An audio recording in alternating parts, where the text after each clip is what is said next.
Okay, so this is just a run through the warm-up that we do in the group PT sessions, and you'll also be able to do at home to prepare you for your home sessions. We're going to find ourselves on all fours,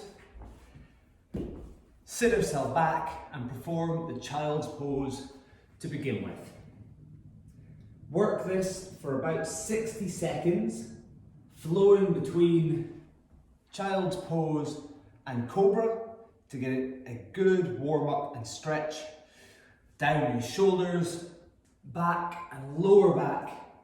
Every time you find yourself into the child's pose, just pulling through the earth and then working through the tops of the hip flexors and lower abs every time you find yourself into the cobra. So 60 seconds working through there. Every 5 to 10 seconds flow to the next movement. Then after that, find yourself on your cat-cow. So on all fours again, pump your back to the sky as if there's a balloon inflating through your chest and out the other side. And then deflate that, tuck it under, curve down the back and stretch upwards. Again, working this cat-cow, pumping up through the back, deflating under, for about 30 to 60 seconds to begin to work those muscles around your spine and your back.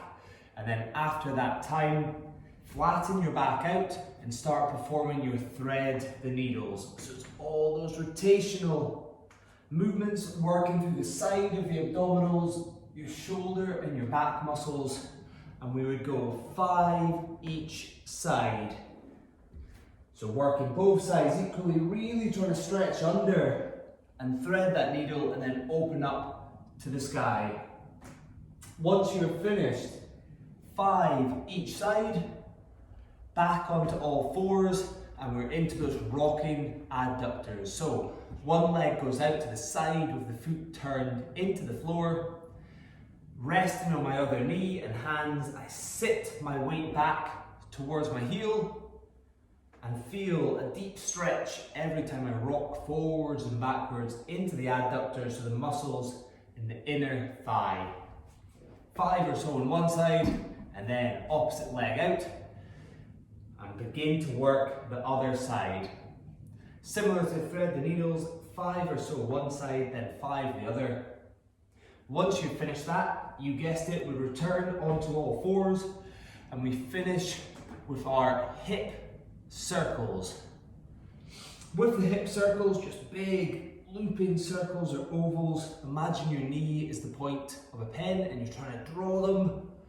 5 or so forwards, then 5 or so backwards before switching legs and doing the same on the other side. That's it. And once you've finished both sides, forwards and backwards for 5, I did say that was the final exercise, but in fact, finish with a down dog, so back on all fours, but this time curl your toes into the floor, take a breath in, push the heels away from the floor, and then hold that for 5 to 10 seconds before walking the dog about 10 times, so 5 heel drops. Then stand yourself tall. Once you're tall, find yourself on the next part of the warm-up, which is specific towards every group session. As I say, I ran through everything quite quickly, but feel free to take time for all the initial stretches and then repetitions afterwards, preparing you for the group session ahead, or home session ahead. Enjoy.